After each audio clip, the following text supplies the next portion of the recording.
Coucou! Si tu es dans des schémas répétitifs, qu'ils soient au niveau amoureux ou amical, si tu attires des personnes toxiques, cette vidéo est pour toi. En effet, je vais te parler des comportements qui font que tu peux être peut-être dans la dépendance affective. Alors tout d'abord, la dépendance affective, il y en a beaucoup qui disent que c'est à la mode, un petit peu comme les pervers narcissiques, que c'est un phénomène de mode. Moi, je pense que c'est plutôt un phénomène de société.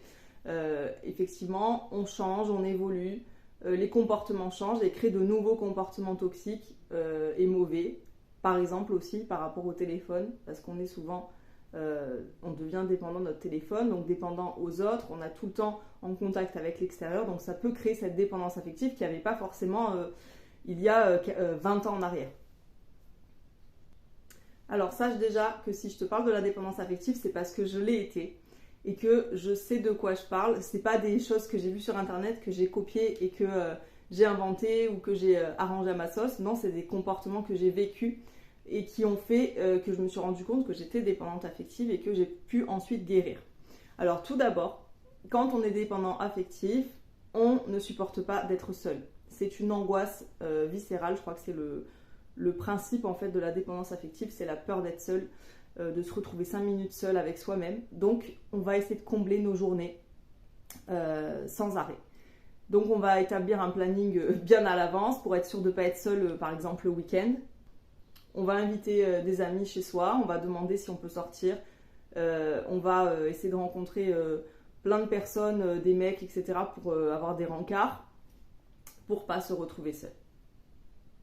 Ça déjà, c'est la première des choses. Donc ne pas vouloir être seul, même si on est fatigué, qu'on n'a pas forcément envie de sortir et tout, l'angoisse elle est tellement là qu'on va faire des choses tout au long de la journée pour pas être seul, ou le moins possible. Ensuite, la deuxième chose, c'est ne pas savoir dire non. Alors, donc, les personnes qui sont autour de nous vont nous demander des choses et on va pas oser dire non, même si on n'a pas envie, même si on est fatigué, on va dire oui. On va dire oui parce qu'on a peur d'être rejeté, peur d'être abandonné, de pas être aimé.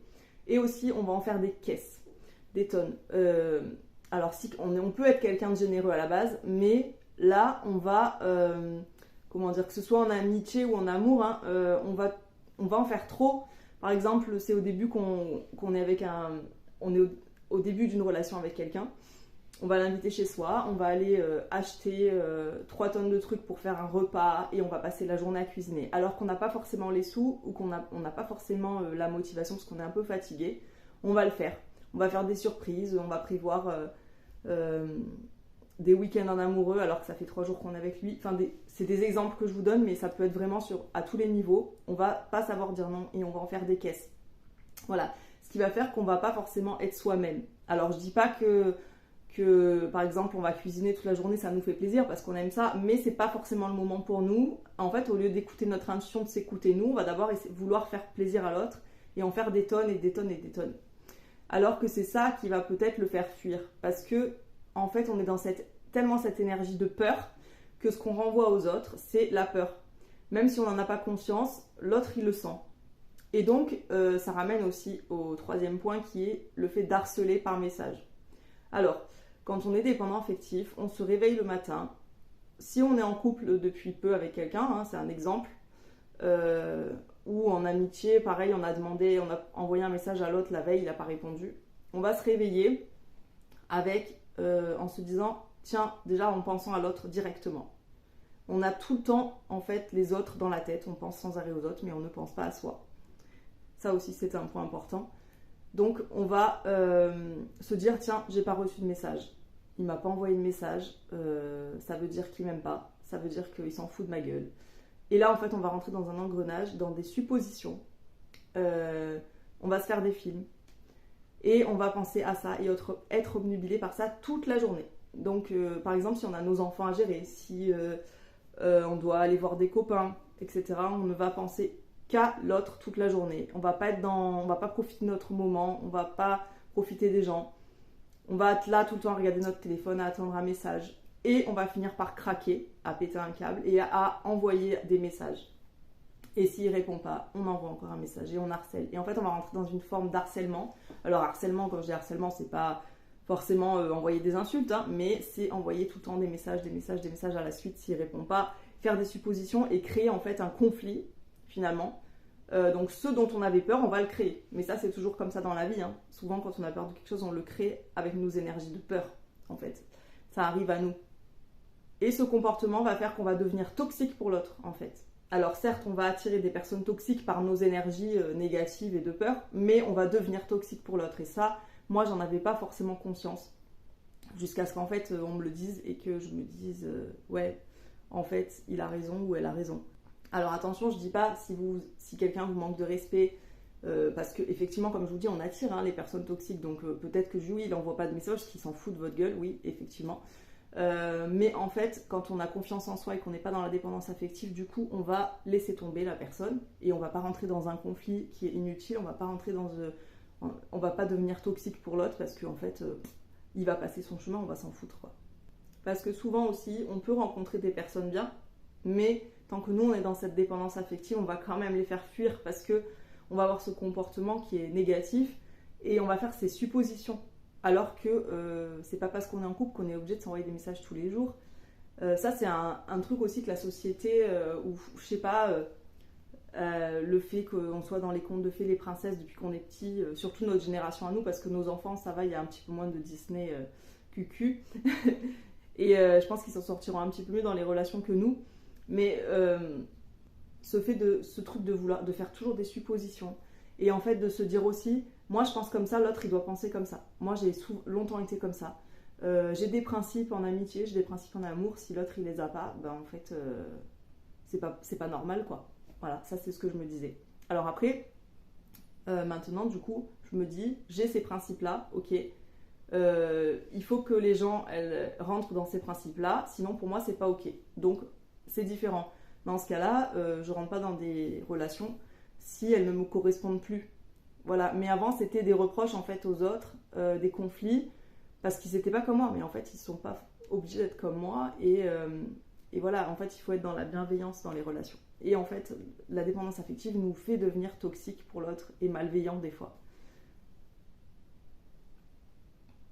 Donc, comment on fait pour se sortir de cette dépendance affective ? Alors, on va voir quelqu'un. Donc déjà, il faut le vouloir, ça c'est sûr. Il faut le vouloir, sinon on n'y arrive pas. C'est comme un régime. Et il faut aller voir quelqu'un. Donc moi, j'accompagne les personnes en coaching.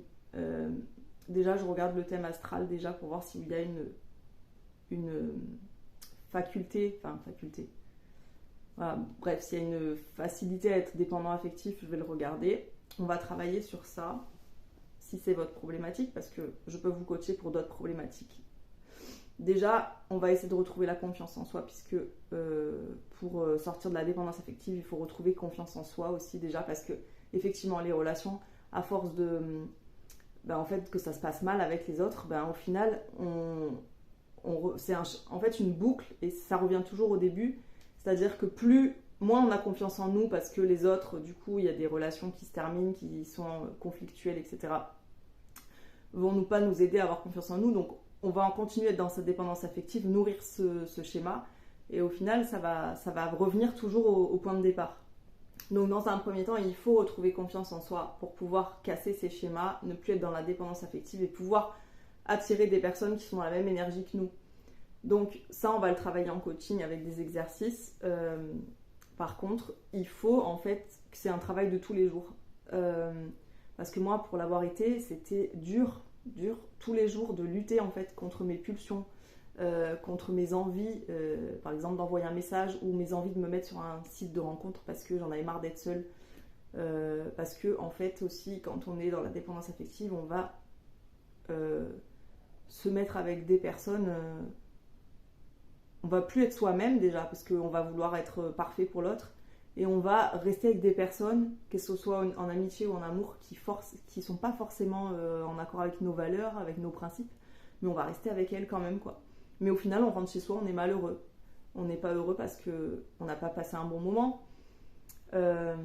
Donc c'est dur en fait de tous les jours de voir, tous les jours c'est une lutte, c'est un petit peu comme je vous dis, comme un régime, il faut le vouloir pour sortir de la dépendance affective, donc il faut déjà une part de soi-même, une volonté, plus Voilà, moi je vais vous accompagner en coaching. Donc en fait c'est un travail vraiment d'équipe. Il va y avoir les exercices que je vais vous donner. Et du coup il y a aussi la volonté de votre côté. Parce que tous les jours c'est une lutte en permanence contre soi-même, ses pulsions. Quand on est dans une crise en fait, hein, de dépendance affective vraiment, il y a un truc qui disons qu'on n'est plus nous-mêmes quoi. On continue c'est comme une addiction en fait, hein. C'est comme la drogue ou n'importe quoi. On a des comportements qu'on sait que c'est pas forcément bon, mais on peut pas s'en empêcher. Donc c'est vraiment compliqué d'en sortir, mais c'est possible. Il faut la volonté, il faut faire des exercices, il y a beaucoup de choses à mettre en place. Et ensuite vous verrez que vous attirerez les bonnes personnes et que les énergies vont changer, tout va être différent et vous allez pouvoir enfin être heureux dans vos relations.